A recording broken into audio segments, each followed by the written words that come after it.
T'as joué à Xenoblade Chronicle X Definitive Edition? Je l'ai trouvé vraiment très bon, c'est très addictif. C'est le remaster d'un jeu Wii U, on parlera des ajouts après. C'est peut-être pour ça que certains aspects semblent datés. Né en 2054, une bataille entre deux forces extraterrestres a lieu au-dessus de la Terre, ce qui mènera à sa destruction. Avant la catastrophe, les humains prennent la fuite à bord d'énormes vaisseaux. Un seul réussira à s'éloigner, la Grande Blanche. Après 2 ans errés dans l'espace, le vaisseau s'échoue sur une planète inconnue, laissant des débris un peu partout dans ce nouveau monde. On va incarner un des survivants, c'est Elma, une jeune femme qui viendra nous sortir de notre capsule. Il va falloir survivre sur cette planète surnommée Mira, entre colonisation, faune hostile, créatures immenses et conflits avec différentes races intelligentes. Il faut d'abord souligner que cet épisode n'a pas de réel lien avec les autres Xenoblade, à part quelques clins d'œil. Ici, le contexte est travaillé, mais les personnages et l'histoire principale n'ont pas autant d'importance que dans les autres opus. Après, l'histoire est intrigante et parsemée de rebondissements intéressants. C'est vraiment l'univers que l'on met en avant, la liberté, le monde ouvert immense, l'exploration est la clé. À nous de gérer notre propre progression, il y a énormément de choses à faire et ça va prendre beaucoup de temps, on ne s'ennuiera jamais. On va créer notre personnage de toutes pièces, plutôt sympa. Il va arriver à New LA, notre base issue des restes du vaisseau et qui ressemble à un mini Los Angeles. Un immense endroit avec plusieurs quartiers, plein de PNJ. On va devenir membre de l'organisation Blade et même rejoindre une division. Il en existe plusieurs, le choix n'a pas un impact important, puisqu'on peut en changer en cours de route. Le but étant d'explorer la planète, de placer des sondes frontières nav pour récolter des données, ramasser des items, affronter des créatures et résoudre tout un tas de quêtes. En clair, ça révèle la carte et ça donne un point de téléportation. Il est important d'explorer car notre pourcentage d'exploration de telle ou telle zone nous donnera accès à certaines quêtes et c'est parfois indispensable pour continuer la quête principale. L'exploration, c'est vraiment le cœur du jeu, on va aller de découverte en découverte. La planète est immense avec des endroits tellement différents. Les sondes qu'on installe sont indispensables, elles permettent d'extraire du miranium, la ressource de la planète. Il va falloir gérer les différentes sondes, leur type, leur emplacement,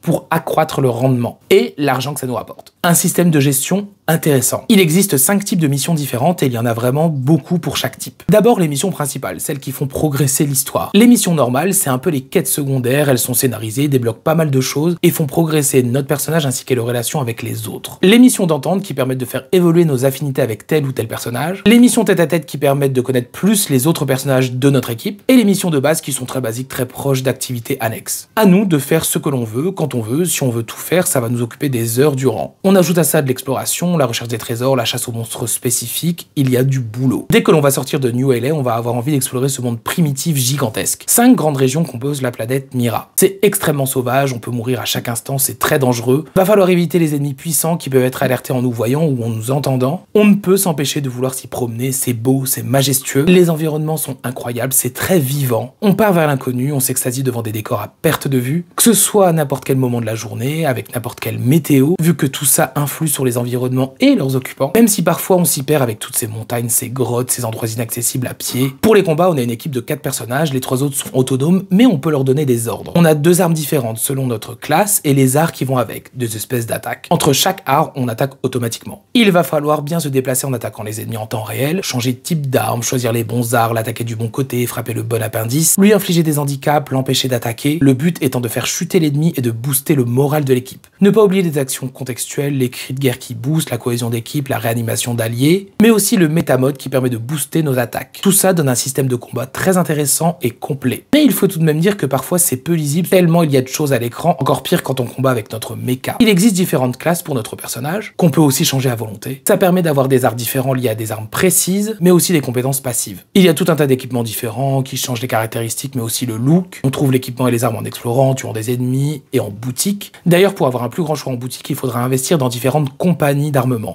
Plus on donne de miranium, plus il propose du matos intéressant. On peut tout customiser, les arts, l'équipement, les cris de guerre, chaque partie de notre mecha, les armes. On peut quasiment faire tout ce que l'on veut. Il y a vraiment énormément de personnages, tous sont regroupés dans une espèce de sociogramme permettant de connaître les liens entre eux. Chaque choix de réponse dans les dialogues que l'on fait influe sur celui-ci. Et il y a aussi tout un tas de personnages jouables. Oui, notre personnage n'est pas le seul que l'on peut diriger. Après de nombreuses heures de jeu, on a le droit à des mechas, les scales. Une fois le permis passé, on redécouvre le jeu. Que ce soit l'exploration qui change vraiment ou les combats qui n'ont plus le même impact. Il en existe plusieurs modèles, on peut tout customiser, toute notre équipe peut en avoir un. Puis à un moment, ils vont même pouvoir voler et là, ça change encore notre vision du jeu. Mais il va falloir faire attention au carburant et surtout aux réparations qui coûtent une fortune. Visuellement, j'ai trouvé ça somptueux, les environnements sont incroyables, voyager dans ce monde ouvert gigantesque et époustouflant, ça manque un peu de mise en scène, mais j'ai bien aimé le design des personnages, des créatures, de la faune, de la flore. Les paysages sont très différents, chacun avec sa propre ambiance et sa propre identité. Par contre, le design des PNJ n'est pas génial, les visages sont horribles, la bande son est excellente, les doublages sont très réussis, l'ambiance est très immersive. La Definitive Edition ajoute un épilogue nécessaire à l'histoire qui n'était pas réellement finie à l'époque. vrai bon point. Il y a un léger lifting pour rendre les visuels plus agréables, de nouveaux personnages, un nouveau scale, une nouvelle région à explorer, et le doublage japonais. Tout ça rallonge la durée de vie déjà immense, mais ce chapitre bonus n'est accessible qu'à la fin du jeu.